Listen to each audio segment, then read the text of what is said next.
तो कैसे हैं आप सब लोग। उम्मीद करता हूँ कि बढ़िया होंगे। तो आज हम बात करने वाले हैं जेके बोपी बीएससी नर्सिंग एंट्रेंस एग्जाम 2025 को लेकर। तो जो भी बच्चे एस्पायर कर रहे हैं बीएससी नर्सिंग करने का जे&के में, तो उन सबको मैं बता दूं, उन सबके लिए एक कॉमन एंट्रेंस एग्जाम होगा Jammu Kashmir board of professional entrance examination की तरफ से, जिसे हम जेके बोपी बोलते हैं। और जो भी बीएससी नर्सिंग के रिलेटेड पूरी इन्फॉर्मेशन जो है, मार्क्स कैसे डिस्ट्रीब्यूशन होते हैं, कैसे टाइम, पूरी डिटेल्ड इस वीडियो में हम बात करेंगे। तो आप इस वीडियो को पूरा लास्ट तक देख लीजिए ताकि सारे आपके डाउट्स जो हैं बीएससी नर्सिंग को लेकर क्लियर हो जाएं।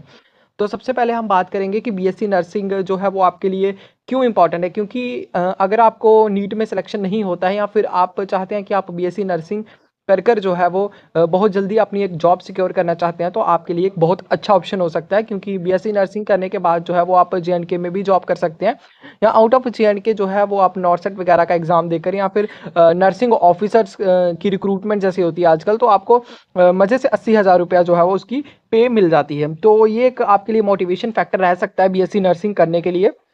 ठीक है। और जिन भी बच्चों को बीएससी नर्सिंग करना है उसके लिए सबसे पहले एंट्रेंस की बात करेंगे। एंट्रेंस जो है वो Jammu Kashmir board of professional entrance examination की तरफ से होगा, उसके लिए हम इस वीडियो में बात करेंगे। इसके अलावा मैं आपको बता दूं, पीएम ट्रिपल जो आपकी स्कॉलरशिप स्कीम होती है उसके अंडर भी अब जो न्यू सेशन होगा 25 वालों के लिए, तो वहां पर भी बच्चों से जो है वो आपका जेके बोपी क्वालिफाई मांगा जा रहा है फॉर बीएससी नर्सिंग के लिए। तो कहीं पर आपको 45 मार्क्स मांग रहे हैं, कहीं पर आपको 90 पॉइंट्स मांग रहे हैं, तो अच्छे खासे मार्क्स आपके होने चाहिए, तभी आप पीएम ट्रिपल एस में भी किसी अच्छे कॉलेज में स्कॉलरशिप के बेसिस पर पढ़ सकेंगे बीएससी नर्सिंग का।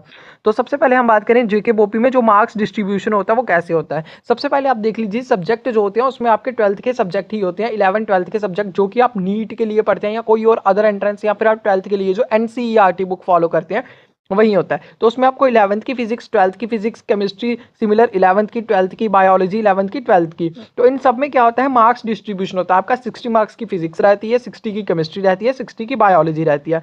तो टोटल आपका जो है वो 180 मार्क्स का एग्जाम होता है, जिसमें आपको अगर आपको सीट्स लानी है तो उसके लिए आपको अच्छे स्कोर्स जो हैं वो लाने पड़ते हैं। ठीक है। इसके लिए हम बात करेंगे पेपर पैटर्न पे, तो आपको टोटल 180 क्वेश्चंस आते हैं। देखिए, अब 180 मार्क्स है, 180 ही क्वेश्चन आ रहे हैं, तो इसका मतलब ये है कि हर एक क्वेश्चन जो है वो आपका 1 नंबर का होगा, और टोटल टाइम जो है वो आपको 3 आवर मिलेंगे। 3 आवर मीन्स 180 मिनट। तो पर क्वेश्चन पर मार्क्स का होगा, एक क्वेश्चन 1 मार्क्स का होगा, और हर क्वेश्चन को करने के लिए 1 ही मिनट मिलेगा।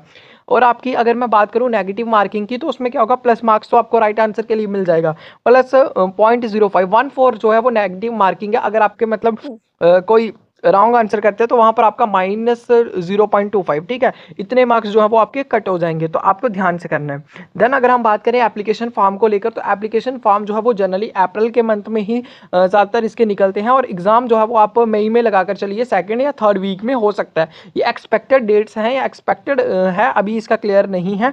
बट आप अगर इस हिसाब से आप देखें तो आपकी क्या स्ट्रेटेजी रहनी चाहिए। स्ट्रेटेजी के लिए मैं बात करूं तो आपको अभी ड्यूरेशन आपके पास 6 या 7 महीने है। अभी डेट एक्सटेंड हो सकती है एग्जाम की, या हो सकता है पहले हो जाए, तो आप 6-7 महीने का आइडियल टाइम है, और आपको जो है वो अच्छे से प्रिपरेशन करना है। क्योंकि इसमें आपको ज़्यादा हाईफाई नहीं पढ़ना होता है जैसे कि नीट में होता है। यहाँ पर बेसिक लेवल के ही आपके क्वेश्चन आएंगे। सेफ स्कोर की अगर मैं बात करूं, तो सेफ स्कोर आपके लिए जो जनरल कैटेगरी वाले स्टूडेंट्स हैं वो आप देख के चलिए कि आपको 140 तक तो आपके सेफ स्कोर होने ही चाहिए। इसके अलावा अगर आप मतलब कम आ रहे हैं आपके, तो 120 के अबव आने चाहिए, और कैटेगरी वाले स्टूडेंट्स को भी 90 100 के अबव मार्क्स जो है वो होने चाहिए फॉर गवर्नमेंट कॉलेज। ठीक है, वरना आप प्राइवेट जो है वो आपको कम मार्क्स पे भी मिल जाएगा, पर गवर्नमेंट कॉलेजेस के लिए आपको इतने मार्क्स चाहिए।